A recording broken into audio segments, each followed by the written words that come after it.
Three, two, one. Hello, everyone. Hello. Welcome to my podcast. Thank you for joining us. I have my special guest today. I have MJ from All Too Love.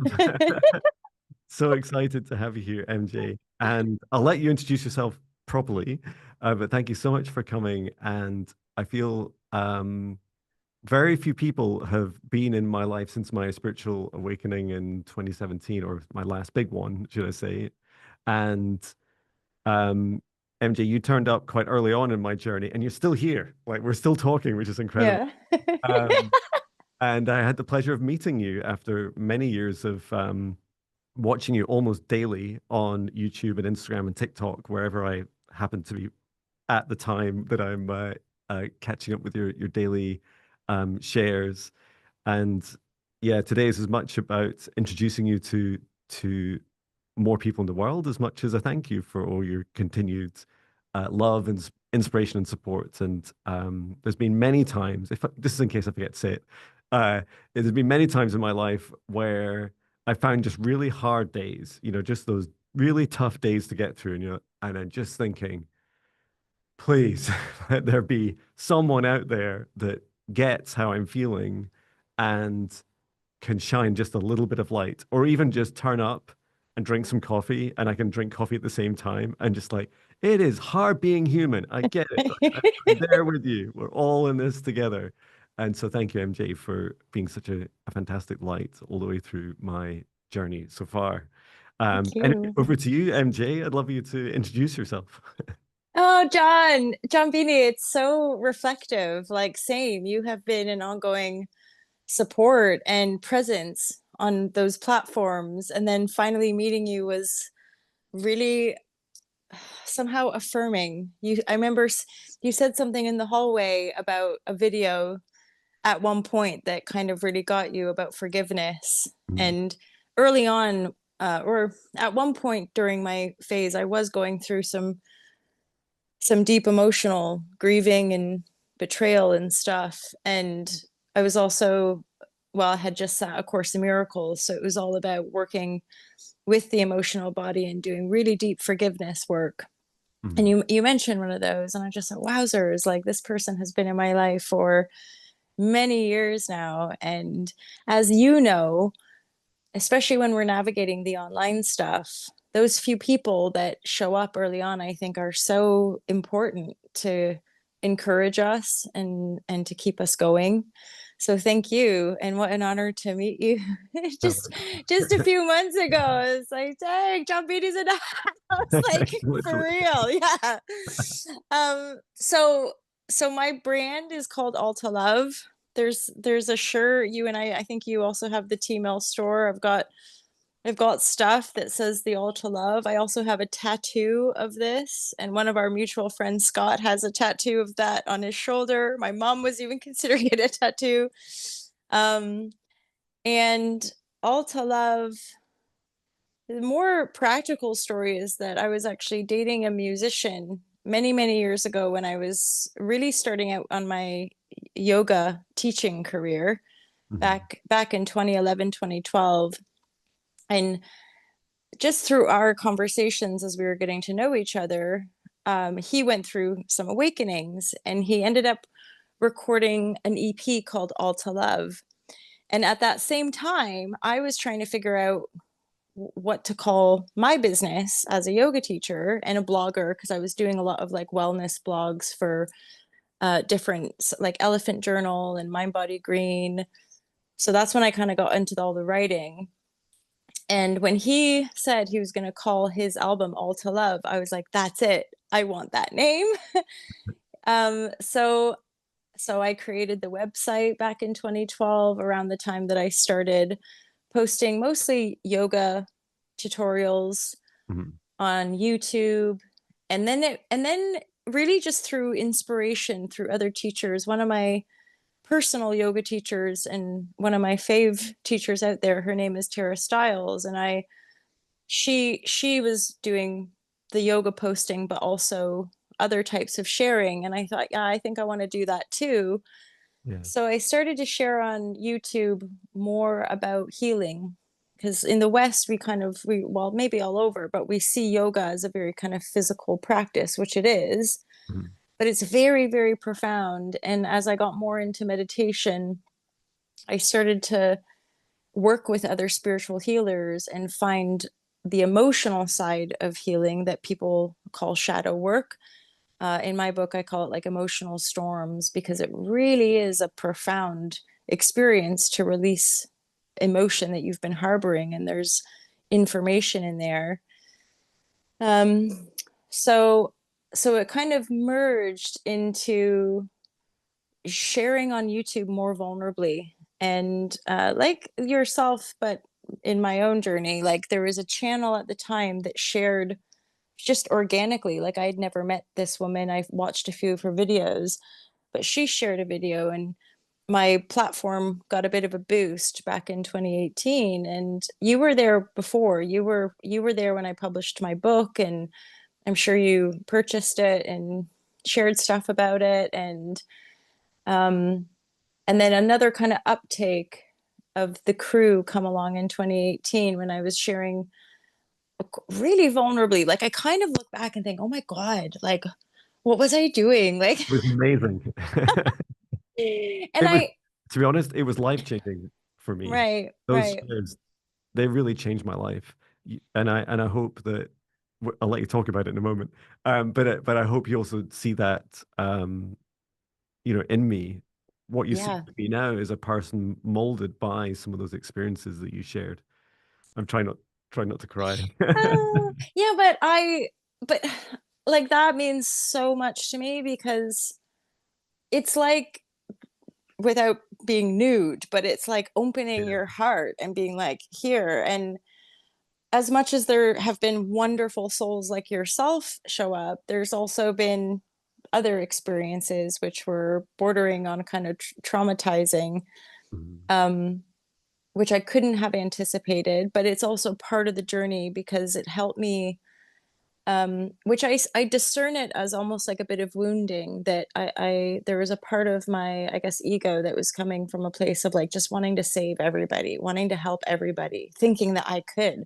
Mhm. And then along that journey, chipping away at that wounding within me and realizing, oh, that's not my job and that's impossible. And it certainly is not my responsibility. And I genuinely don't like, I have lots of love, but I don't necessarily have the skill set or the awareness of how to help some types of people, right? And they're just trusting that that everyone finds their way.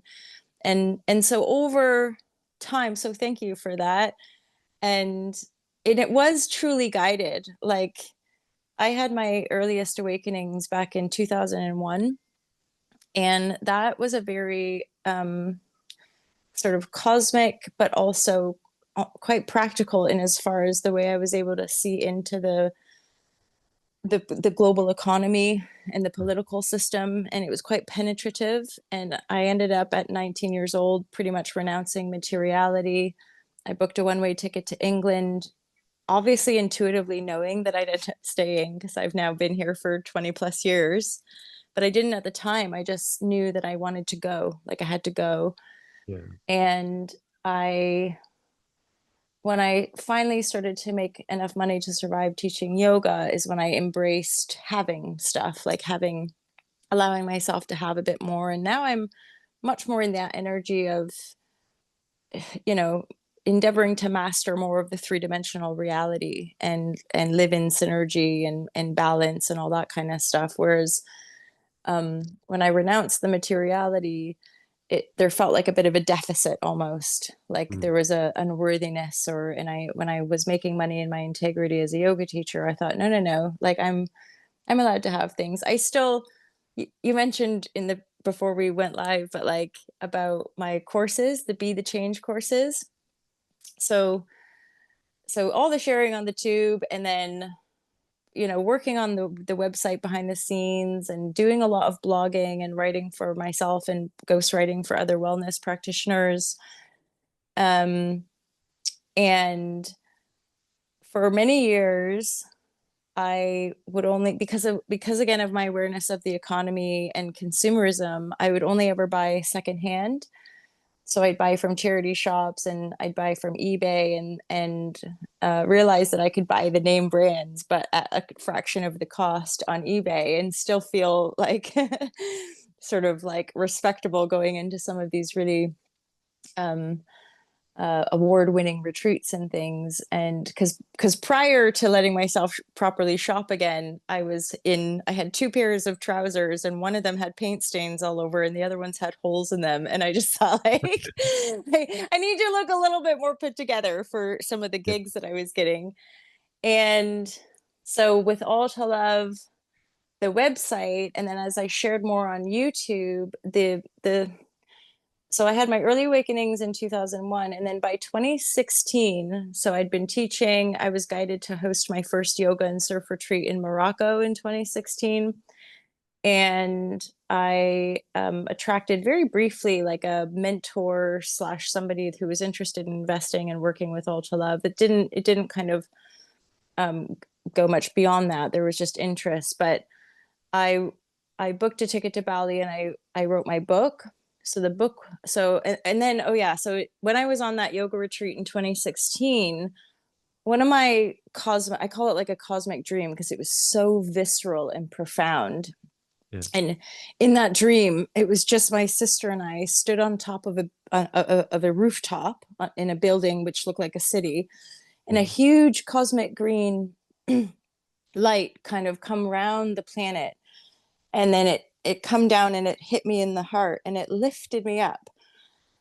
And in 2016 I had a moment where that dream become true. So there was Mm. like a prophetic element as far as, now then it wasn't my sister, but there's sort of denouement to that because now my real sister and I are back together and we're both living in rose addresses. It's really fascinating. But um in 2016, the woman that I co-hosted with, her birthday was the same birthday as my sister. And on the day of her birthday, in just a serendipitous moment, we were holding hands. We were on top of a rooftop, and I had this like, oh, this is it. This is the dream. It's Oh. coming true. Yeah, I was just like, holy Shazam. Um, and so that year is the year that I published the book. And then I did attract a small investment for All to Love in 2017. That's when I was really, and that's when you come along and I was promoting the Fearless Life Tribe and doing stuff like that. And then I think it was by the end of 2017, a co-collaborator and I went to Bali, and that's what triggered the Be the Change online courses. Mm. So those are 4 courses, and to me, they sort of structure the foundation of how I try my best to live my life and the sort of values of All to Love. And so I'm a longtime veggie and vegan. I don't. I endeavor to say to people I'm a non-radical vegan because sometimes I will eat organic free range eggs, or I don't eat dairy, and I certainly don't eat flesh, and I that works for me. And I'm Yeah. not a nutritionist, and I never want to make people feel bad for their food choices. But for me personally, that has always aligned. And so there's a vegan course, also Vegan Love. There's my Spirituality Simplified, which is just my interpretation of spirituality and how to kind of ground in. Obviously, there's lots of yoga and meditation and stuff on that course, and there's interviews with different sort of creators. And then there's the Zenful Zero Waste, which I co-created with another girl who helped out with that. And that one's quite intense. Like the Zenful Zero Waste one, um, I do my best with that, but like I still end up buying. It's hard in our society. So and the reason we called it Zenful was that it's not worth your mental health. As far as like, I think when you become more aware of those things, it can Yeah. almost become, you get it, like it's almost overwhelming and like, oh my God, ah, Mm. I'm not even going to be able to eat because you can go to some places and everything's in the plastic packaging. And Yeah. so all of this stuff we need to use discernment and still look after our mental emotional well-being. Yeah. But there's the Zenful Zero Waste, and then see the vegan course and the zero waste touch on my secondhand shopping vibratory. Mm. And then the final one is Unplug for Freedom, which is the fact that I stopped watching TV well over 10 years ago now, probably closer to 15. And again, that was coming like as I was getting into my yoga, I was still in a habit of like coming home and just putting the TV on and watching. And I just knew intuitively, I was like, this isn't good for me. Like, just like nowadays, it's the phone and it's the computer. Yeah. There's so the addiction is still there as far as like wanting to absorb this information. But I do find that at least with social media, we have a little bit more conscious control if you're aware of it. Like you can kind of as in I only follow people that I want to engage with and like people's content that I feel resonates with the path that I'm on. So those four courses are sort of the pillars of what can help people hopefully like attune to their love like the and then all to love really does mean because I've had people over the year like very rarely but people there's be like all to love, ooh, is that a dating brand or something? I'm like, not at all, like Oh yeah. no. um it's more about like my Course in Miracles and like my own journey and reading a lot of Marianne Williamson and stuff like that, where it was more about the true love deep within, like Yeah. our connection to source. And my early awakenings, one of the moments was just watching a beautiful sunset and starting to weep because I felt this total connectivity, like I am that sun. Or even just the rapture of like when you're looking at nature or sunshine or moons or stars, something so beyond our little lives but also completely unified with that Yeah. beauty and that serenity. Yeah. So that love. And then I thought, all to love, like how much better our world could be if everybody, all of us, were kind of working on feeling that love and that unity. And of course, through when I wrote my book really come off the back of doing deeper emotional alchemical work, which as you know too, like it's deep, it's ugly, it's painful, and yet there's always that deeper backbone within of the love of the light that's going, you're safe, let yourself process this pain, let yourself heal this grief.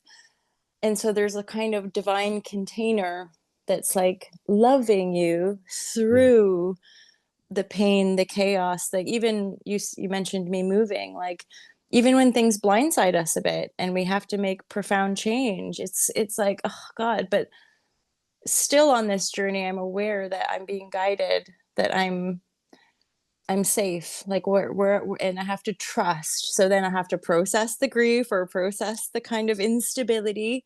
Mm. And what I'm observing still is that the deeper I go, the more safety I feel. The deeper I go, the more held I feel. Yeah. And like even you a few weeks back asked, I was like, oh my God, yay. Like, yay, getting to connect. Cause that's coming through a lot, even in some of my readings or just my own awareness. Part of I feel like there was cosmic or divine intervention because where I was living, as beautiful, because you've been there, as beautiful as it is, it's very remote. Yeah. And because I work online, I could spend days just chilling at the cottage and Yeah. not see a Imagine, soul. it was beautiful. It's so beautiful. And like tending to my garden, and Scott and I made the garden bed. It's like, yay. And then it was like, no, you have to go, woman. You have to meet, you have to socialize and see other human beings in real time as well. So even living here where I'm living now, I have neighbors, there's little kids, there's a village hall. So I'm gonna go back. I'm gonna set up a little local yoga class so that I have that physical Yeah. engagement. And I feel a lot lighter and better after now that I've made the move. But initially, yeah, it was just kind of stomaching that process because probably one of the first times in my life I really, really loved where I was living and Oh, felt yeah. I don't want to go. I don't want to go. I don't And want the to universe go. is saying, "Oh, actually, there's this other great thing." And like, I don't want that. I want this. Yeah, I'm good here. Like I all the ways my mind was like, maybe I can negotiate, Yeah, maybe I right. can like make her want to make me stay. And Oh, then universe. yeah, right. And then but now that I'm here, like it's just a different landscape. Like I said, I'm right by the beach. And it's funny because pretty much as soon as I moved here, I've got other bookings coming through, and Yeah. like yourself, like I know you do in-person stuff as well as the online, Yeah. and I actually feel like that might be part of what the universe is sort of like, no, no, no, you still need people. So letting people come see me for tarot one to one, because there's plenty of people that want to know you, like Yeah. personally. Yeah. Um, and yet there's plenty of people that are on the internet who like, I don't know if it was like that for you, but I know that within my online community, there's been people that I've met along the way, and I've felt the same, where they've seen a video of mine and their intuition goes, I know you. Mhm. Of course, we've never met. We don't blah, blah, blah. And yet for that phase of the journey, there was an absolute knowing, Yeah. like we're cut from the same cloth, or, you I know, I get that. Yeah, I definitely get that. I remember vividly when I first chatted, like DM'd with you. This must have been like, because my awakening was November 2017. I'm questioning now whether it was before or after that I first started following you. But I remember like around into 2018, it was someone like messaging you in that you, I think I can't remember what I said. I think I just like said something like saying hi, and you asked, "Oh, where are you from?" And I was like, and it's like they're talking to me. Like, what do I do? And I was out walking in this beautiful nature reserve next to where we live, and and I remember thinking, wow, this, because your energy was so powerful, and I felt like this person seems to care. Like they're just mm, genuinely interested. And I was like, oh, I live in Scotland. Like, oh, great. Like, what do you do there? And from there, uh, the next big big change was when I bought your book, The Fearless Life Guide. mhm. Um, and it for context, right? The number of books I've read in my life are about this many, about Nice. about eight, and so it's one of them. And I literally just came to the end of it, and I was traveling in Canada Yeah. with my old work at Amazon, and I was doing I had I think a morning meeting was cancelled, so I had an extra hour in the hotel room, and I was like, well, I was taking my guitar everywhere. I'd start writing a lot more songs, but I was just doing them every week or so. I thought, I know, I'll just write 3 songs. And I did it, and I was like, "Oh, I could write quite a lot of songs." Little did I know. And and Yeah. and I remember from the next that morning, I was chatting with my colleagues, and your book was like kind of just making its way still around my head and heart. And and I said to a colleague, I said, "I think I'm gonna just write a song every day now." And they're like, they're like, "You can't do that." And I said, "Well, I don't think I'm scared anymore. Well, I am a bit scared, but I think I'm braver than the fear. I think I'm just going to do it. I am going to work through that fear. I mean, what's the worst that could happen? I'm going to Hmm. not do it every day, Hmm. Right. um, or that I think they're terrible, or someone else thinks they're terrible. Oh, who cares about those things? Let's just kind of suck it and see." And so, yeah, the rest, as they say, is history. I just released the other day my 173rd album and 2,700 songs. You know, it's just, and it, I don't, I used to obsess about doing it every day. Now I do it I say almost every day. So I take Sundays off and then sometimes other days. But I absolutely love it. And I always thought it would be I thought it would be the side hustle that took me out of my corporate job into my future Right. life. I thought I'm going to be a musician. It's going to be amazing. And then I realized that it was actually the music that helped teach me so much, including chatting with spirit guides every day and getting lyrics because I would really struggle to write that many songs by myself. Um, but yeah, I wanted to. So for those watching, please do check out MJ's book. I think I I do, do have it. and yay, and all to love. Yeah. And I love the Star Wars themes. Oh yeah, Just there's a Yoda quote in there. those, oh, they, if you're, I feel a lot of my subscribers definitely resonate with it as well. And maybe I haven't heard my Yoda impression, but there's, um, I can't even remember all the quotes, but it's along the lines of, face your fears, you will. It's just Yes. And patience, learn you must. yes. um, and they just really stick with me. And I feel, if anything, your book helped teach me how to become brave. And it's Mm, quite funny because we maybe in the past at some point we thought that bravery was a toxic word, and now it feels so empowering when I face my own fear and shadows and said, "Screw you, fear! Like, I see you. I'm coming for you." Um, those shares you mentioned earlier when you were, I'm not sure the time frame, was that around 2018, 2019, maybe? yeah, 20, pretty strong from the 20, maybe 17, but certainly like 2018, 19, and then right up into like 2020 even, and then something for me shifted where I just started with the tarot, like you with the songs and it morphs kind of thing. Yeah. The tarot come in, and then eventually the tarot took over, and I was still in some like 2020, 21, 22, 23. I was in some 24 even, like really deep shadow work, which Mm. really just led me back down to the mother and the father wound in this physical body. Whereas my journey, I started off doing really a lot more kind of galactic work, you could say, or um, and then it brought me back home, you could say, where, yeah.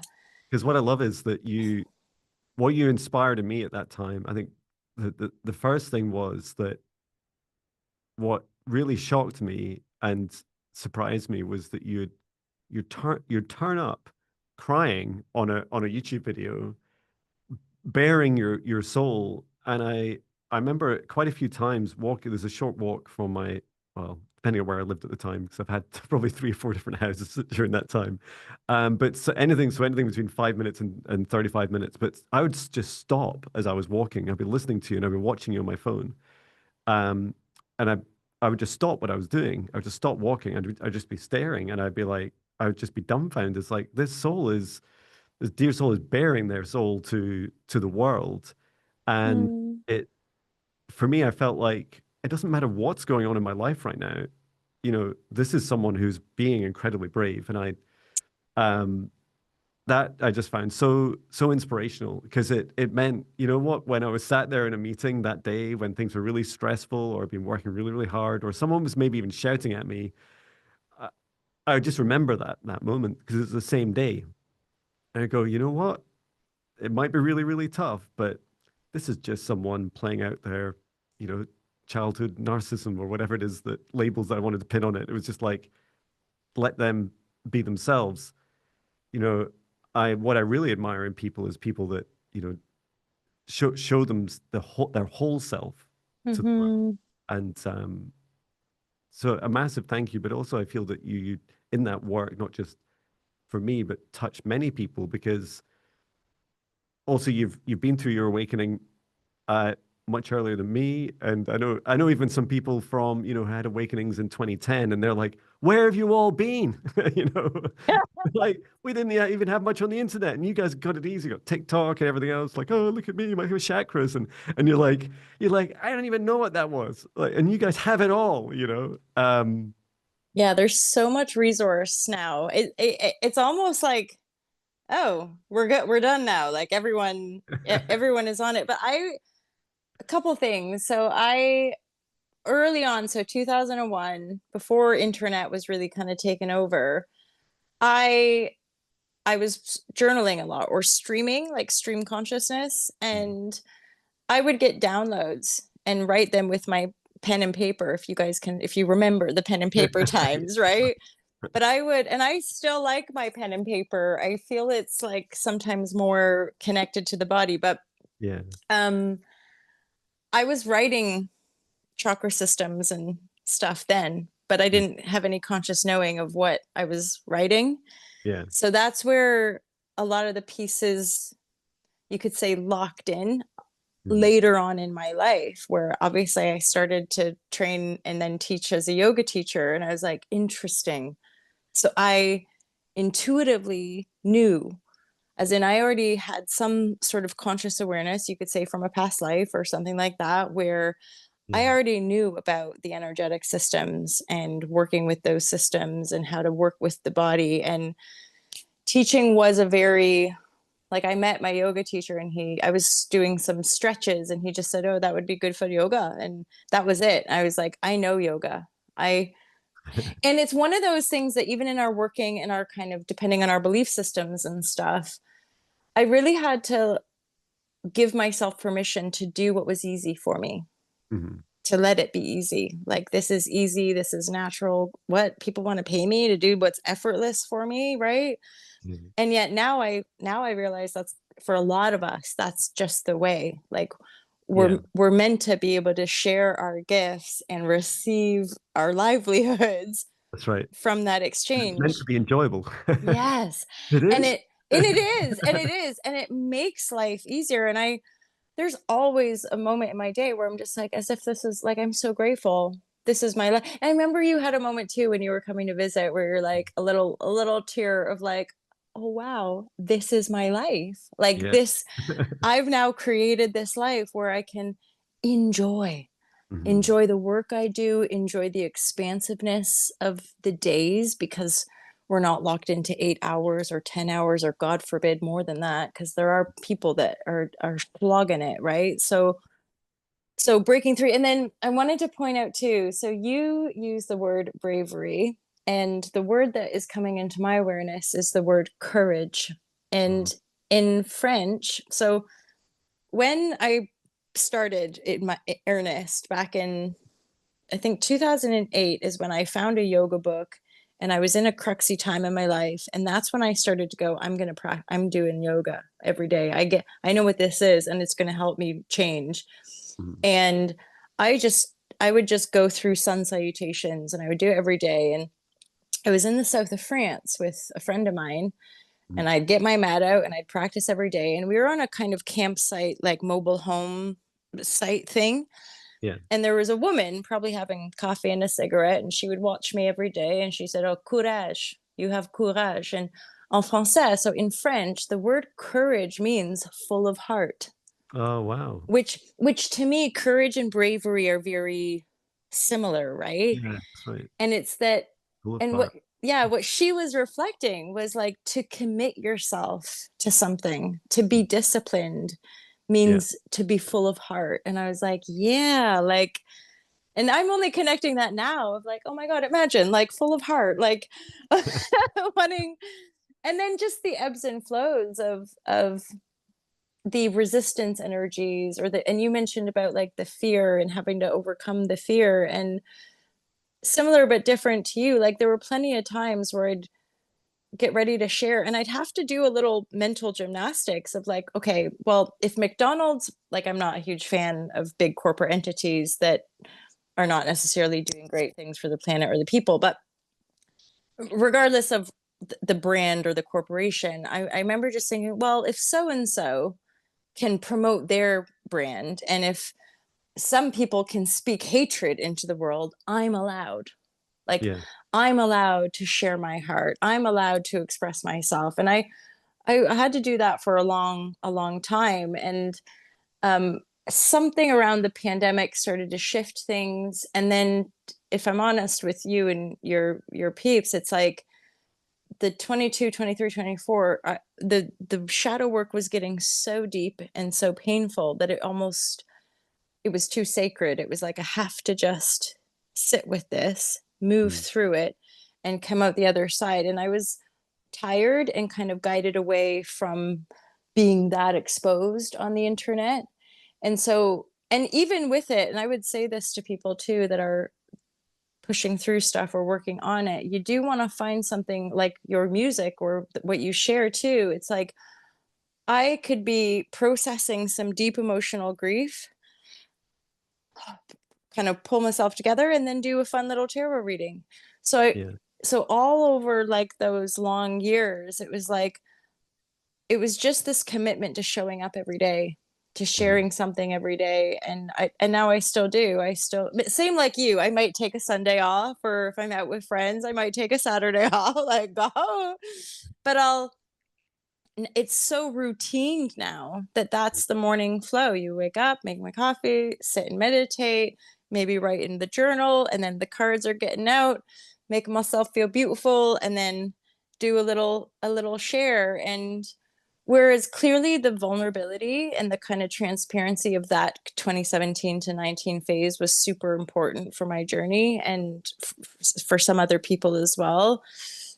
Um, Now I find the tarot is a useful tool for me. Like it's a gift, but it's something that I can do. I don't have to overexpose myself, but I can still share and channel the messages, and often a bit of humor and a bit of fun. And that's something with my yoga teaching as well, that um I don't know if it's just the length of time that I've been doing this stuff, but finding the lightness, finding the Mm. joyfulness, the laughter, the because sometimes I find it can get a bit serious. And Yeah, not everything needs to be hell and back. right, right. Which I did. I still do those sessions, and Mhm. know that I won't be doing them every day for clients. You said a really powerful thing, because I feel in some part we're helping answer some questions for people, like how much should I share online, and I do feel like a huge part of it is encouraging each other to be authentic, first of all, and I think with authenticity comes these moments where either you're publicly sharing all the way through that authenticity through a really low ride in your roller coaster of life. It's like, oh, this is some really tough things, but it feels encouraging and good to share. And then there's other times, like I did in the just at the end of the summer of 2023, when I did my I love the title. I call it my deepest, darkest shadow work. I think that's some sort of hope that that's as deep as it ever goes in the future. Please God. It's like a future thing. Um, but that was in silence, right? And then afterwards, I came out. I literally it took me about 4 or 5 weeks to fully then record a video about it and say, this is where I've been. Like Right. it Hmm. was extremely dark, and Hmm. yet what I've found so helpful is that literally some clients have watched that video and canceled their session with me, or they've told me they're not going to, Hmm. they're not going to book something with me. Hmm. And that feels quite empowering for me, because I feel like, if you don't accept that part of me, at some point you'll find that in me. At some point you'll find that I am a whole person and I'm a human, and I'm not I have imperfections, and I would never want to hide parts of me because I was worried about people discovering something about me. Um, Hmm. and yet there are also those times where privacy just feels so golden. It feels like I can do this in silence, and then I can choose to share afterwards, and not feel compelled to have to like drag all of my innards. Feel like it's like all my intestines out, and all this, like all the heart in it, and platter for you here, digest this.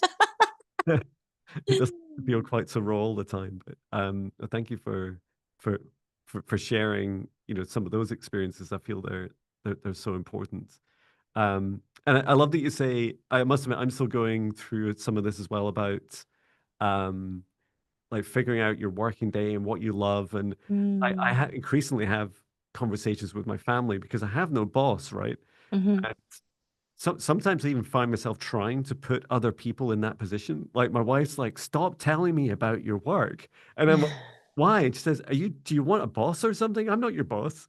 And she says, you got to figure it out yourself. And I'm like, oh yeah, you're right. I can't just project that on you. And I say, well, she says, I know what you do. I'm really supportive. I think you're great at what you do. Just trust yourself more. And it's like, okay. um, I love that advice, but I definitely feel a huge shift out of these third dimensional programs. Still, some of them Hmm. are entrenched in me, even the concept of a working day and a non-working day, and start and an end to a day. And some of these are great for boundaries, and some of them are like, oh, do I need to have such a fixed routine? Can it be more flexible, Hmm. John? I'm talking to myself now and giving myself therapy, right? Um, Yeah, no, but I'm so resonating, because that's making me think of when my yoga career like took off, and I was able to be more creative with it, as in I realized I much prefer doing the majority of my work stuff in the morning hours so that I'm free in the evening and I or in the day and I can go for a walk or I can go for a swim or whatever. um and I'm sure I probably did a post about this at some point, but I can remember once I got to that point where I could even, because like I'm Capricorn rising. I'm quite disciplined and workhorsey. Like I'm someone I can like I can, and it outsiders might be like, why are you doing that? I'm like, well, because I genuinely do enjoy it and I feel better for it. But Mhm. I'm still looking for ways to find more joy and ease, like you're mentioning. And but so that there was a time in the yoga career where I decided, I know I'm going to have Mondays off. Like Monday's going to be my day off because I was working on retreats and they do sessions at the weekend. So, definitely Wednesday through Sunday, I'd be up and out and teaching yoga. And then by at some point realizing it's safe, I can have a day off and I'm going to enjoy having Monday off. And it was, and sensitive souls will definitely get this, but I can remember noticing like daily imprints. So Monday was like one of the heaviest days of the week, Mhm. just collectively, energetically. Like it's a dense day because Yeah. Sunday, and then it brought me back to like being back at school or work. When you have that dread, a little bit of a sense of dread of like, oh School God, fear or work fear, yeah. yeah, oh God, I have to go to work tomorrow, or I have to go to school tomorrow, whatever it is. Mm. And I remember just noticing that each day, and like again, by Thursday, things are getting a little bit lighter. And then Friday and Saturday were really expansive. So I was like, wow, that is fascinating that we have like a collective energetic sort of signature Mhm. or frequency on like the days of the week. And now I don't, I think maybe because I've lived so remotely, my days are just they just blend into one. Like I don't notice that as much. So Yeah. clearly I've outworked that within myself. I'm aware that plenty of people are probably still in it. Mhm. um but then speaking to what you're saying, I've been thinking about that too, especially now living by the sea, where I'm like, okay, just get rid of all the thoughts about what I should be doing or this or that. How how do my best days feel? Like, Yeah. what do I what and so when I just sit and visualize, I'm like, yeah, I'll love doing a bit of yoga. So doing my personal practice or um working with a client, great. I want time to be able to maybe go for a walk every day, and I want time to cook at least one good meal every day, and I want a bit of social time every day. And so like having and it there's a fluidity to it as well. And I personally, like, that's how I like to work with the large majority of my clients as well. Like I have packages that like one of my more popular ones is ongoing flexi. So Mhm. international clients that travel, that are busy, and basically they pay for a lump sum of sessions, but they can cancel on a dime and they're not going to get charged. And that works for me with that group of clients, because often, usually when they cancel, I'm like, sweet, sweet, and I can have a day of freedom, or I can do something else. But Yeah. it also reflects my own flexibility, is that means that I can be flexible with them as well. Mm. And then, like yourself, sometimes just one-off tarot bookings, or because when you're working for yourself, there's such a deep trust that you continue to have to cultivate around knowing that everything's coming in, knowing that the bookings and the people are coming in. And I continue to find like I just have to be in my integrity. Like and because some people be like, oh, you should charge more, or you should do this, or you should do that. And it's like, well, okay, maybe, but like um so often, especially with the money vibe, it's like we all have our own unique relationship with that currency. Yeah. And there's often a lot to unpack around it.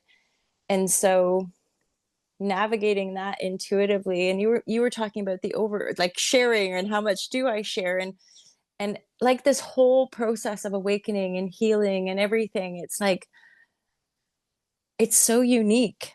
Like it's like, I know for me, yoga, meditation works. Tarot is really fun and can offer a lot of insight, but I've had amazing psychic readers, and like I've had actual practical hands-on healers, and or straight up when you go to the doctor and they provide you with the type of medicine you need. Like, I just like to see everything has value, and that if more and more of us are awakening, we're going to have to find creative outlets, Yeah.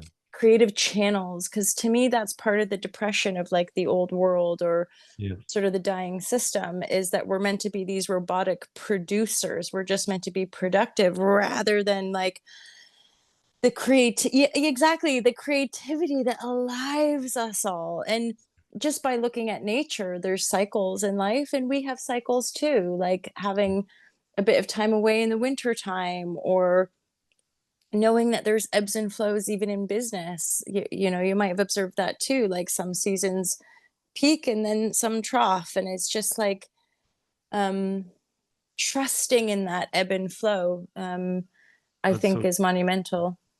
I used to definitely have the work fear for I feel lightly, Sundays were my work fear day for probably Exactly. even when I was at school, I used to write off Sundays because I'd be like, that's my school fear and then university fear and then work fear. And when my last 2 years at Amazon, I went to 3 days a week and it actually amplified Oh, did it? fear. Because you know what I was scared of? I was scared of getting fired. And I loved it. It's like, and yet clearly it was actually, a shadow, right? Because what I really knew was I was going to leave. Right. And so I was constantly telling myself they're going to fire you before you leave. And I'm like, no, that's never going to happen. I'll leave first, but I didn't want to leave, so I was too scared. But it was dead on almost to the day, 2 years to when I left, from the day I went part time to the day I left. Um, and yeah, I definitely resonate with that. I didn't enjoy 4 days of work fear. Maybe the first day it wasn't, and then I'd have 3 days of work fear increasing, work Tuesday, Wednesday, Thursday, back to Friday, feel okay, and then Saturday, Sunday, Monday, which is a lot of time, right? Of being scared about something. Um, and now I must admit, yeah, I'm much more with you that I, I did ask myself last night, do I have work fear about Monday? I was like, I knew I had some like, more challenging work to do today. And I was like, I don't feel scared of it. In fact, I'm actually quite excited about it. And when I looked at my calendar, it's like, this is great. Like that Mm. version of John that created this, that's a lovely idea. It feels much more flexible and expansive and feels that, some of these things will and won't happen at that time. And some things will move and that all feels good. And I love the ebb and flow, right? I'm getting much, it makes me question a bit more. Unlike you, I'm such a morning person.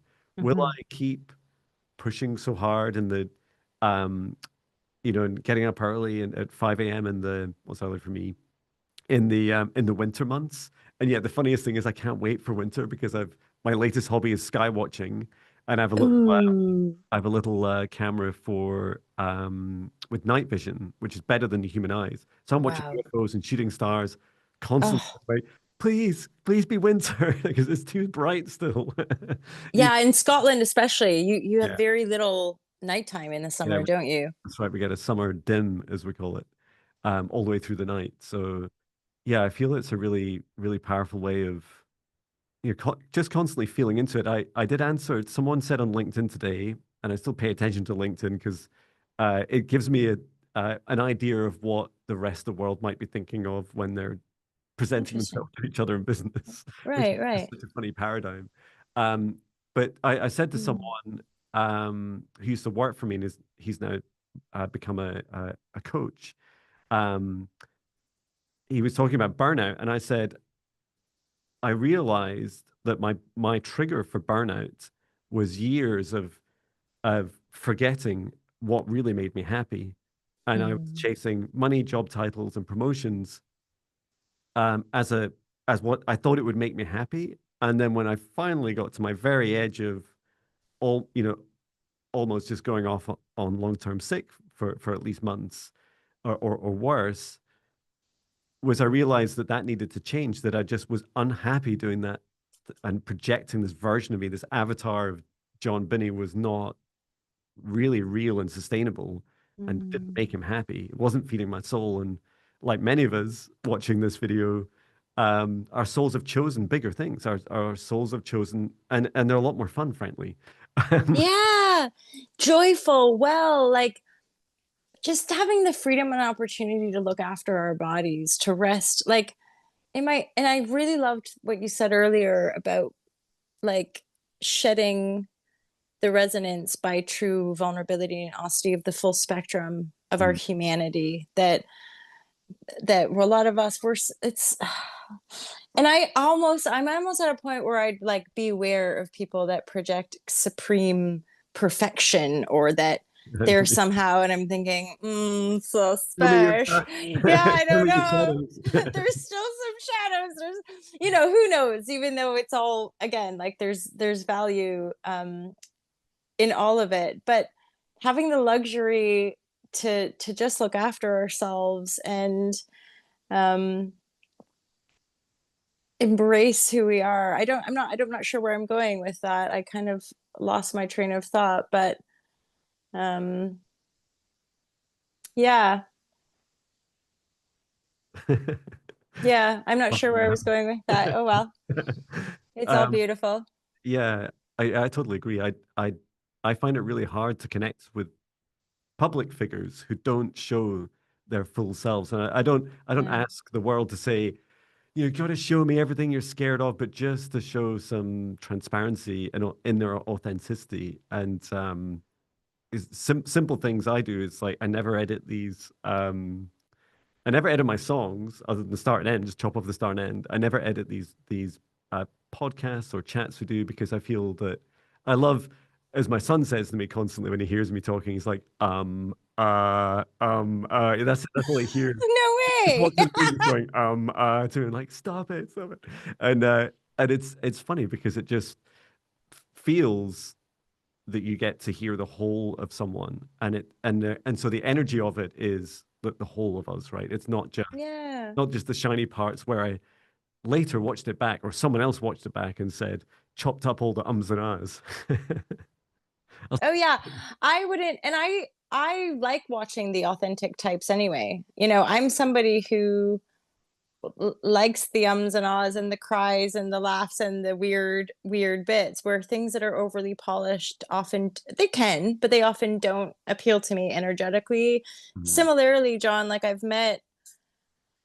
been to some of the big conferences or such things where I've met the main author or the keynote speaker, and sometimes they are who you feel or what you think they are, but often they're not, and you can feel, because you're in their closer proximity, that they're not necessarily who you maybe expected them to be, or how their PR machine kind of Yeah. projects the image. Oh yeah, that was something that come through. You were talking about burnout and you mentioned 5 a.m. and the fluctuation of change. And just recently, I've noticed that, like, I have clients in like Abu Dhabi, Kuwait, Saudi Arabia. So I have some yoga and tarot clients who live out that way, which means that for years and years, I would have sessions. And like when I was doing my vulnerable sharing, I was just up and awake at like 3 in the morning. And Yeah. then I'd get a coffee and I'd just plow and I would do my like whatever come through, and sharing all the shadow. And that was for years that I was waking up really, really early. And this year, things are changing Mhm. where I'm sleeping more. And I actually, this is where like discernment and just being a human comes in, is like I was activated. So like between 2016 until recently, I was in a very like quite blissful state.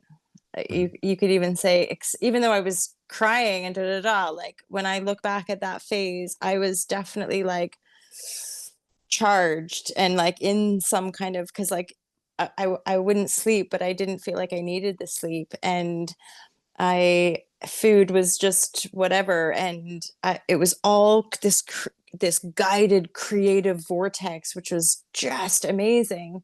Mhm. And yet, when I earlier mentioned my shadow work brought me home, uh, where my own exhilarated, ecstatic bliss and creative flow led me to burnout.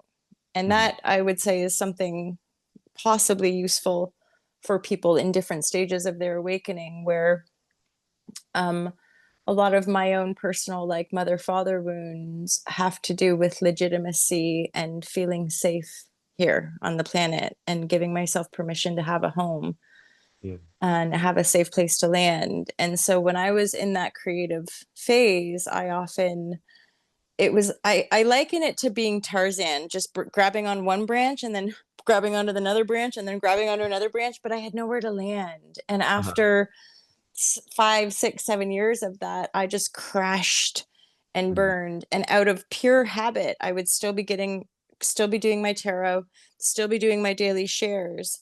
Mhm. But certainly in this last year, profoundly, and then in the last couple days since I've landed in this apartment, I'm like, oh my God, I'm sleeping through the night. Like I'm getting a solid six to Wow. eight hours every night. And I'm kind of blown away. It's like, That's like a week of sleep for you.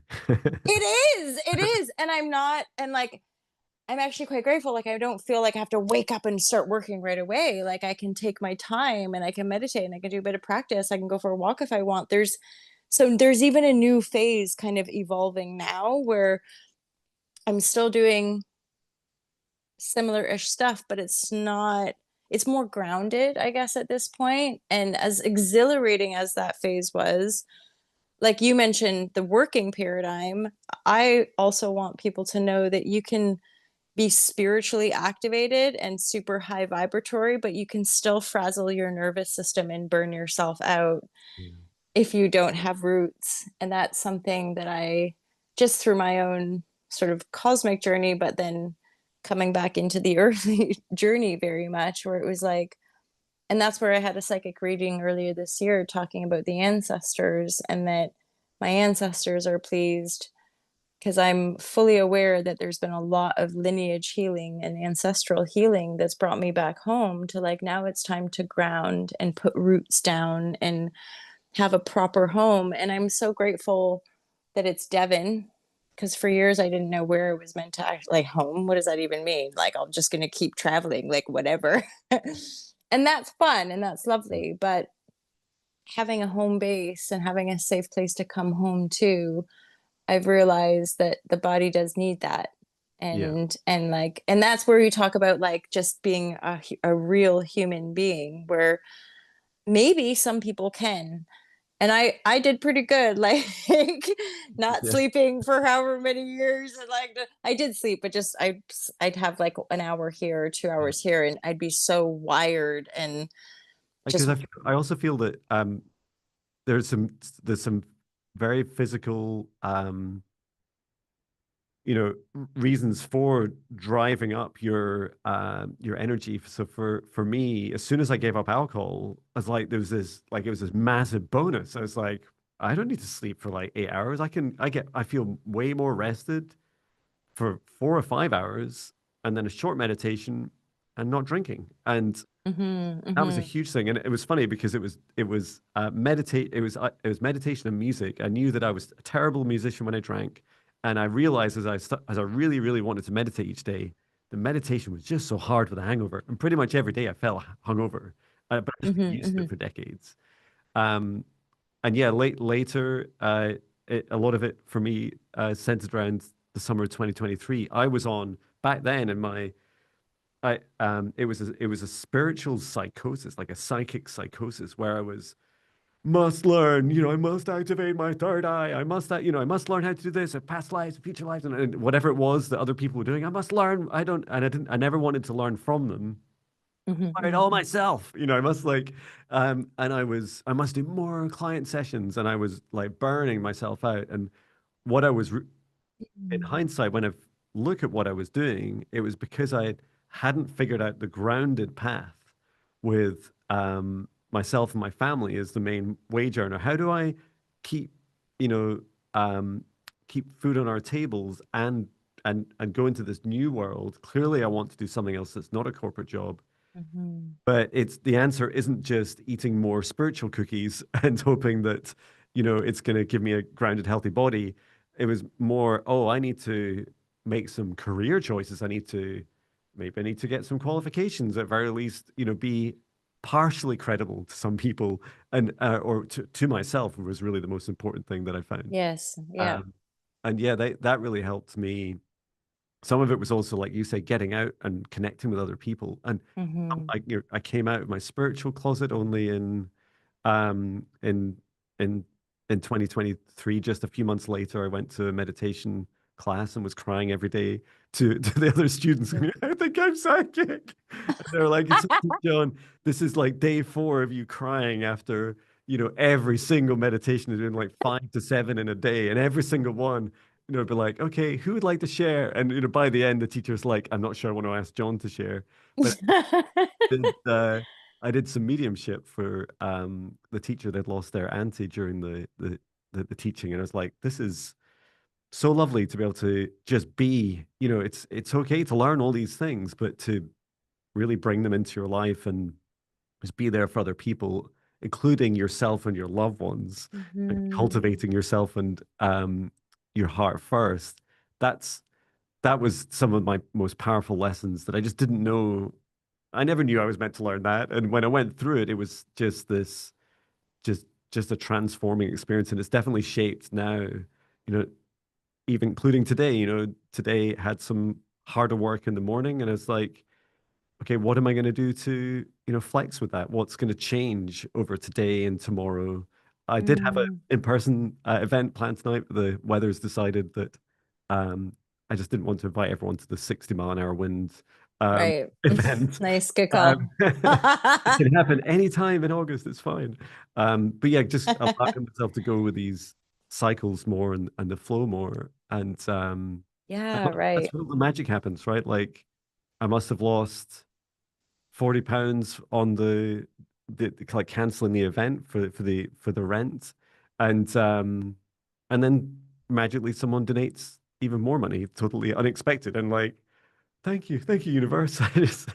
It just it blows me away when you really listen to yourself and put yourself first, and your family and your loved ones, and for your clients and other people, you're putting their feelings and their best interests at heart first. Everything else catches up, right? Yes. Everything else will follow very freely. We don't need to overthink it. No, and like it's just so true. Life teaches us.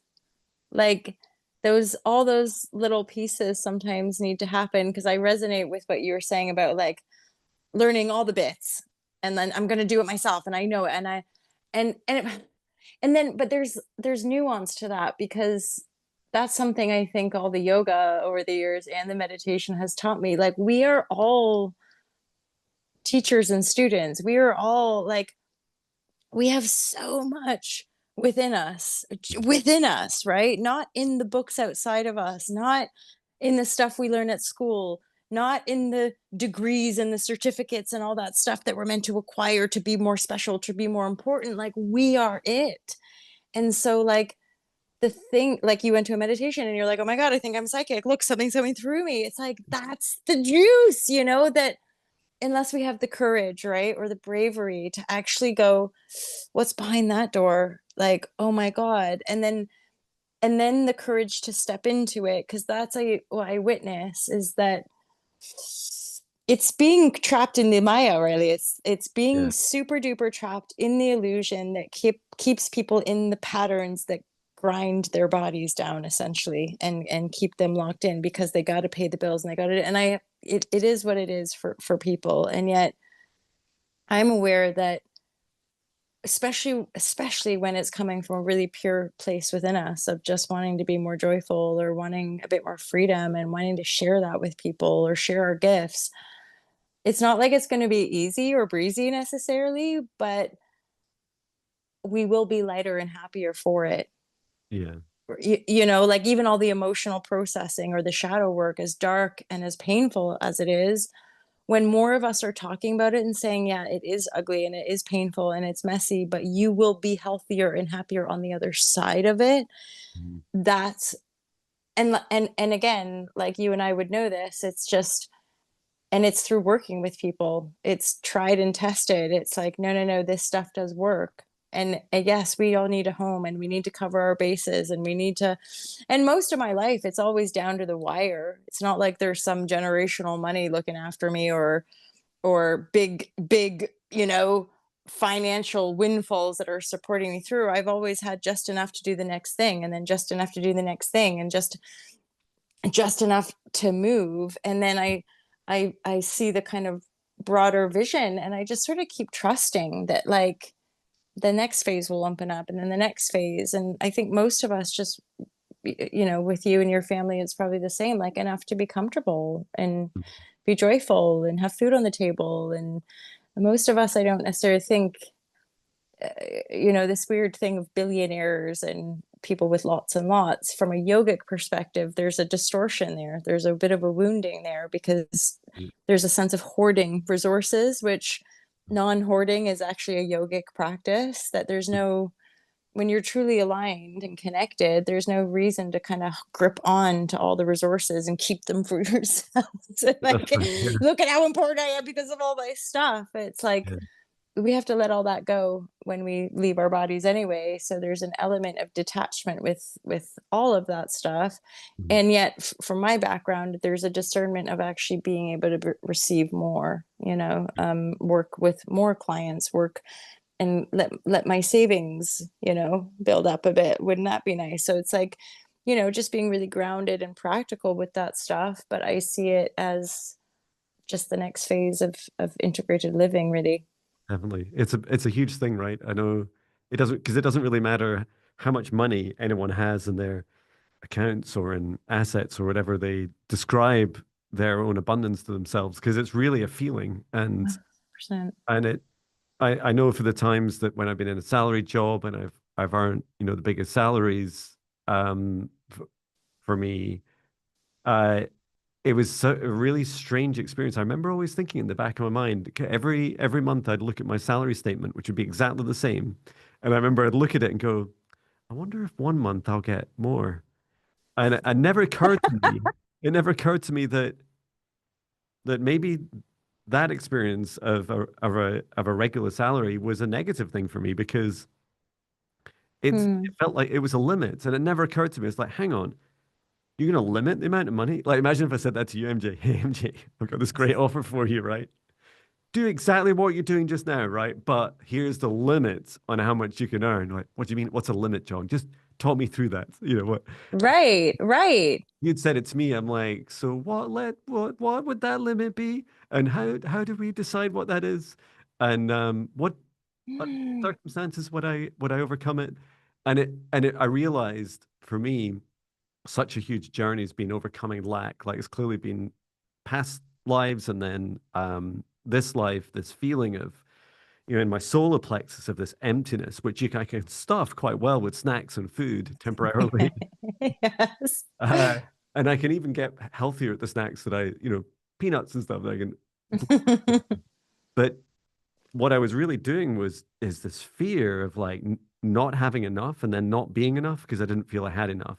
Mhm, And, mhm, mhm. all along, I was closing myself with fear, a nice tight solar plexus chakra, squeezed in fear, not being able to receive. And so when I took that step off the cliff and I left Amazon in May last year, I I remember that the first few days of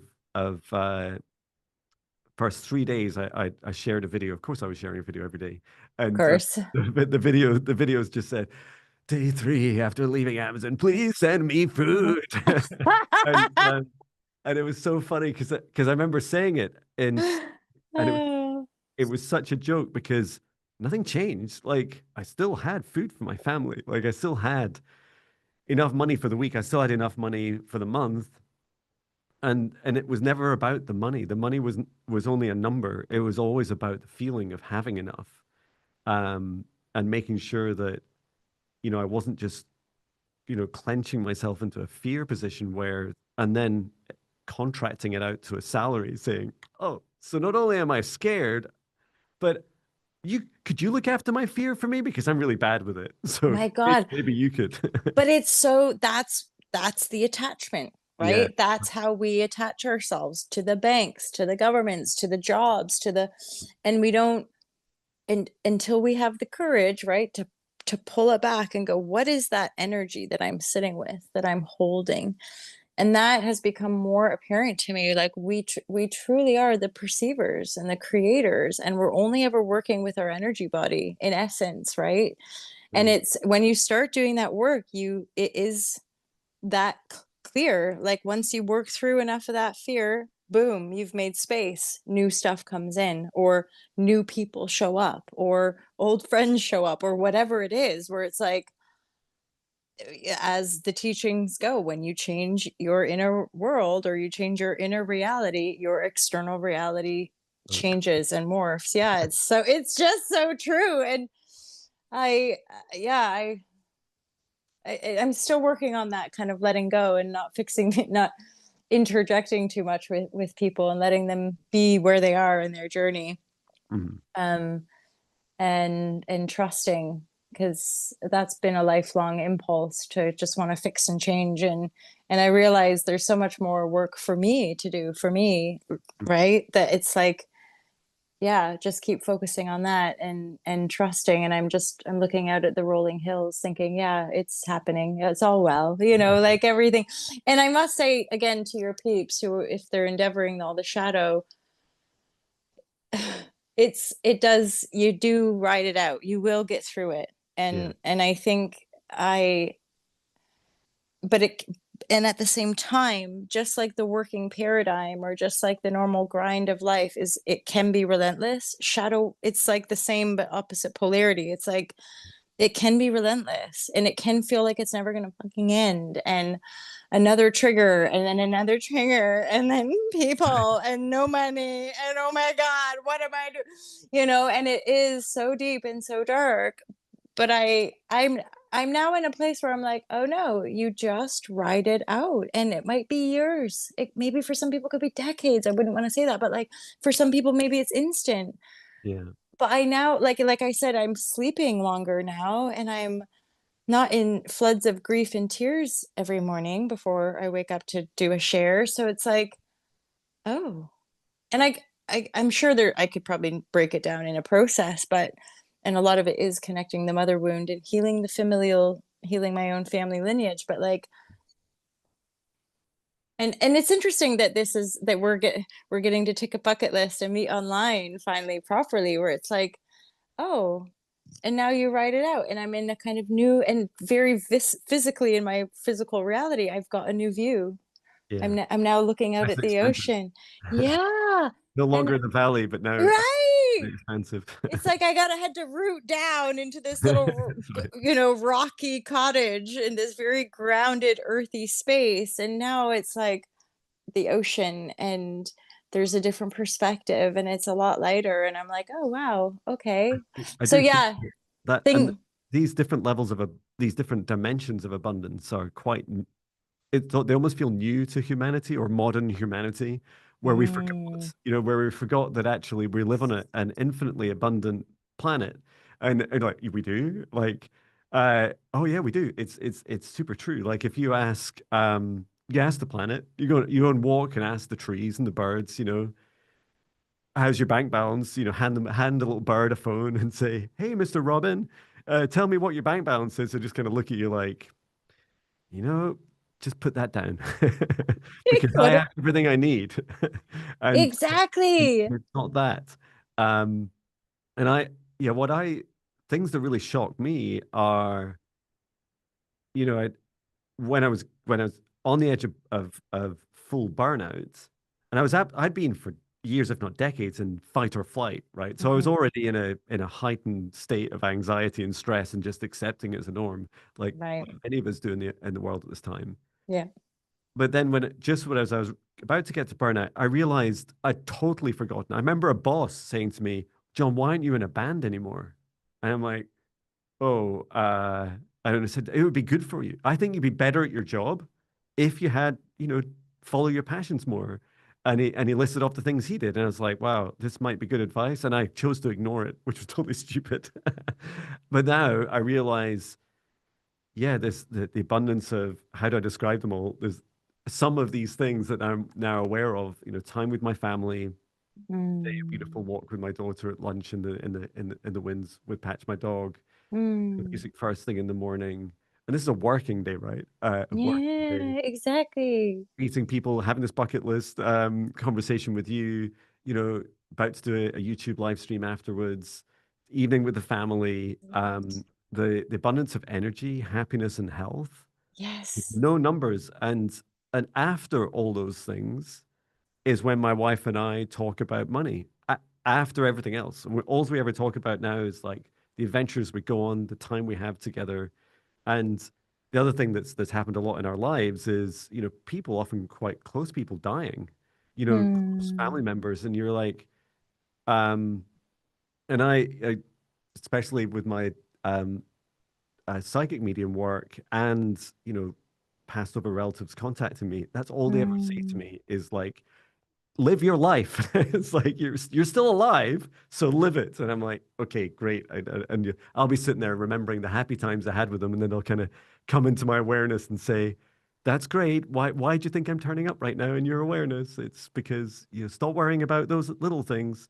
Get on with loving your life." And I was like, Mm. "Oh, thank you." And yeah, I feel if I'd known earlier in life, how expansive and beautiful life can be, and how enriched I can feel, and how happy and healthy I can feel, then yeah, I wouldn't have accepted such low standards of happiness and health for decades.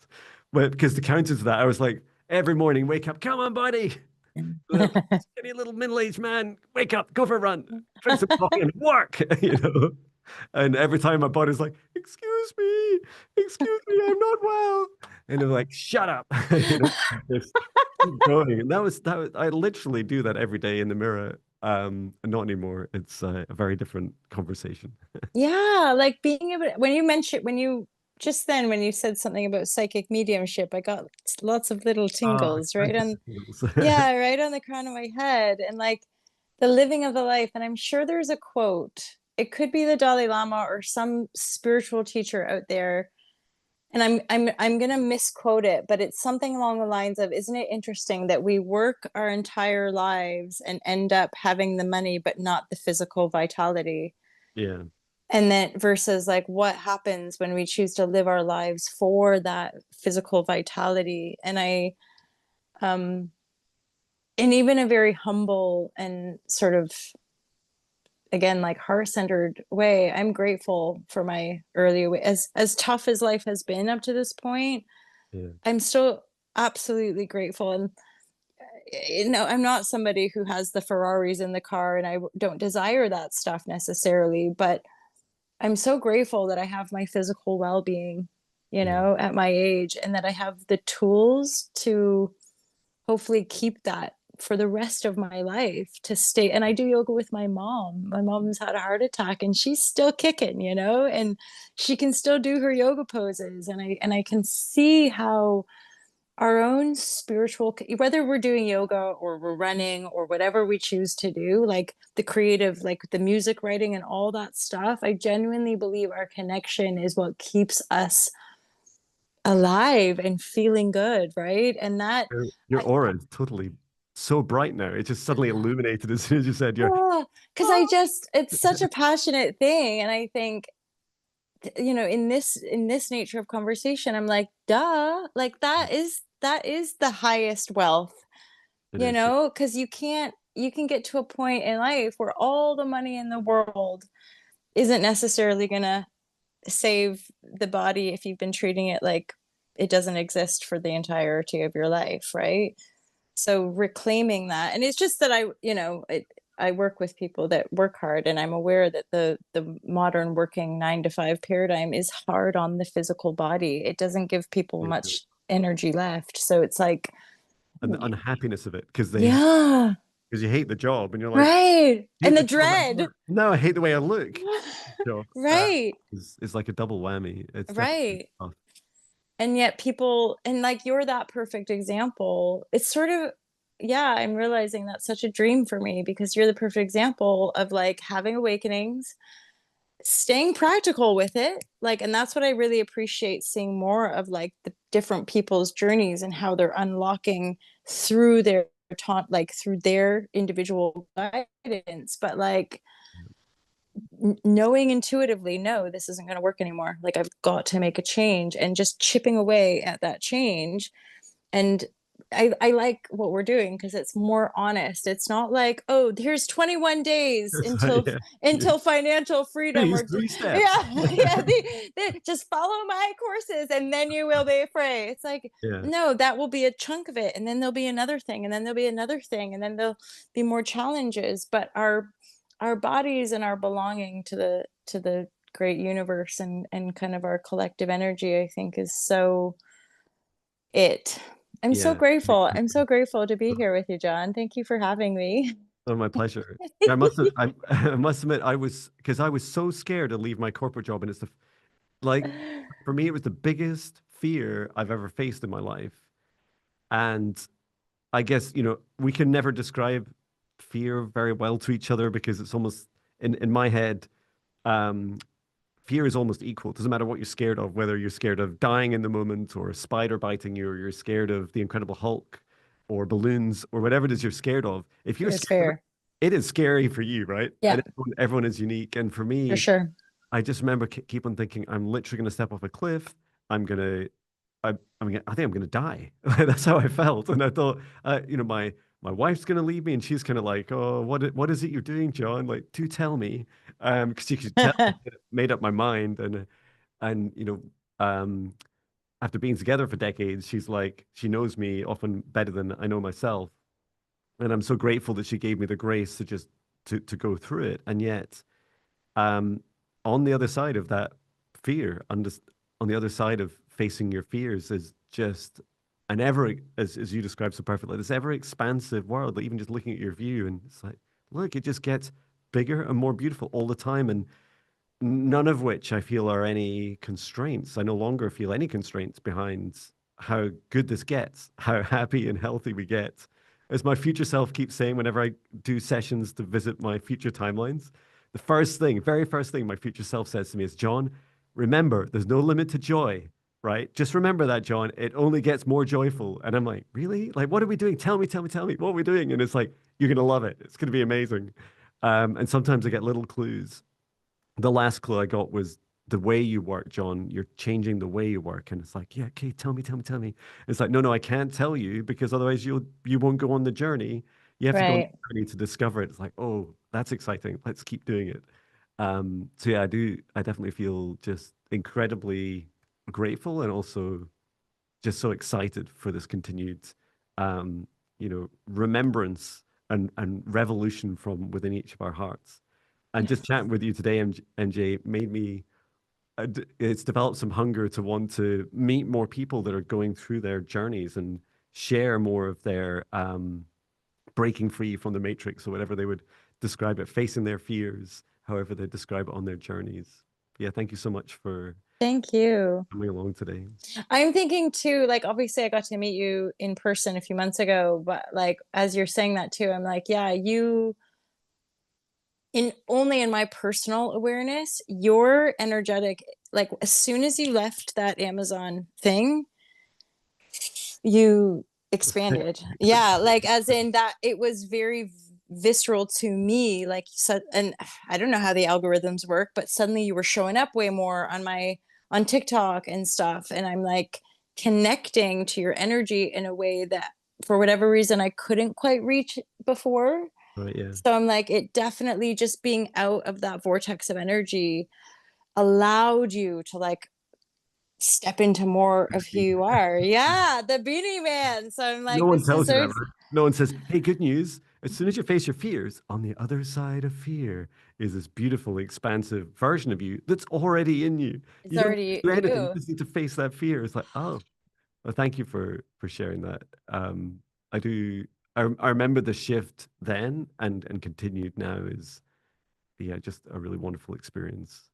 Um, It's nice to be on the other side of it though. well, As in, yeah, yeah, it's nice to go, it's going to be crunchy and it's going to be painful. It's going to be all those things, but you will see it like it's that classic cliche thing of the universe has our backs. Like we're not our higher self, our soul, whatever you want to call it, is genuinely like right there all the time. Or you work with your guides, right? So it's like we really are divinely guided and protected. It's just trusting in that connection, which some people kind of, or most of us, maybe we lose along the way at some point. And now more of us are coming back online to be like, hey guys, face the fear. You're going to be really happy on the other side of that. Wow.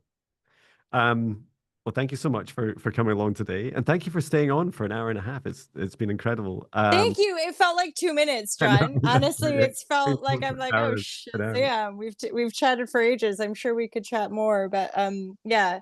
Thank I you so know, much for having me. no, my pleasure, and I definitely will come and visit again. Now, Woo! now, you know what you did with me, another facing a fear. I was scared, right? You know, my future is touring around the UK, Yes. Europe with my wife. Um, the fear I had was that I got really sleepy after driving for 2 hours, right? At home. Right. And I was like, these dreams are not like, they're not compatible. How is this going to work? And and I just had this feeling I was going to drive down overnight. I was actually running a training course, finishing a training course at something like 11:30 at night, and then drove overnight uh, down down to yours 9.5 hours.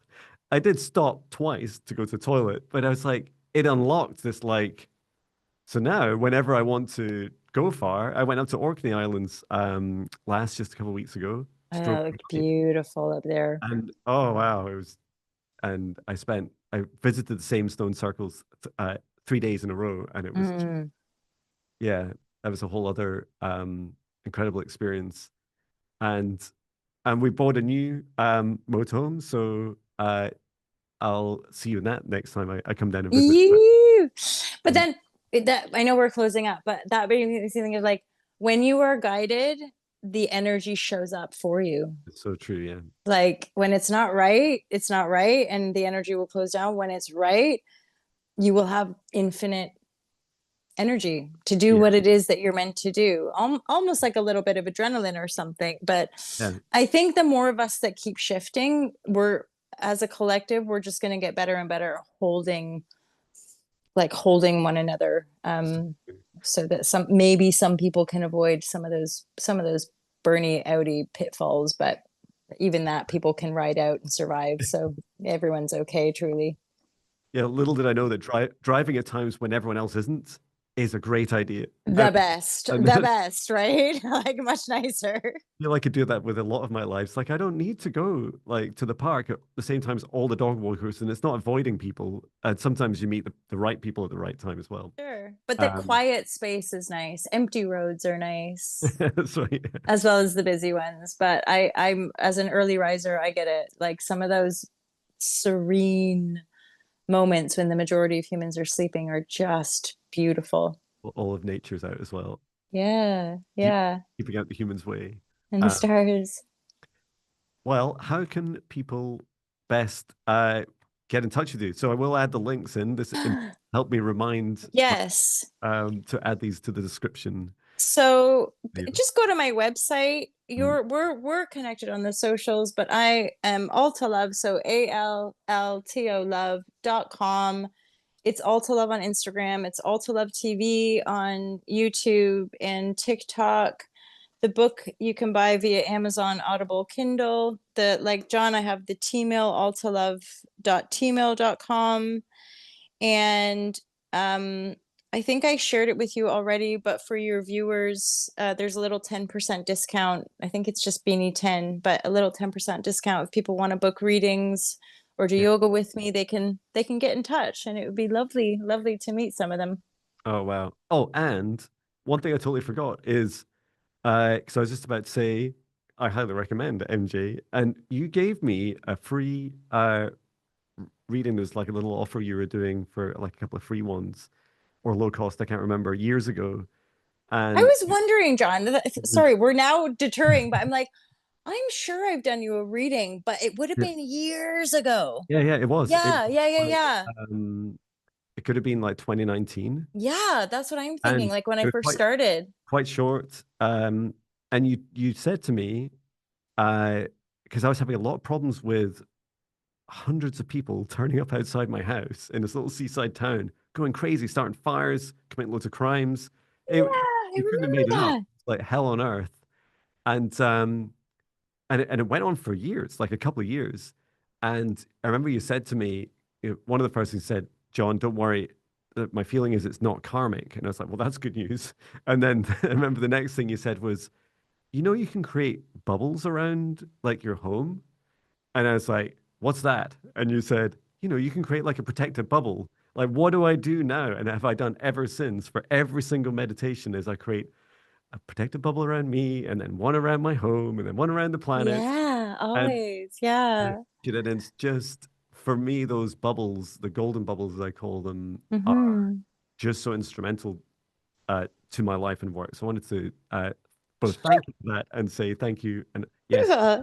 recommend your work. You're highly intuitive and just a really down to earth human to connect with. Mm. So thank you so much. Thank you, John. Thank you so much. I'll look forward to connecting again soon, hopefully. Yeah, definitely. Love to get you on here again. And we should do one in person as well. That would be a lot of fun. That would be fun when you come down, or if I ever get up to Scotland for a visit. That definitely, yeah, I'm well up for that for sure. Fabulous. Get Great. you Well, doing a bit of yoga. yeah, right. Well, thank uh, you so much, MJ. And Thanks, thank you John. for watching. Take care, everyone. See you soon. Sending love.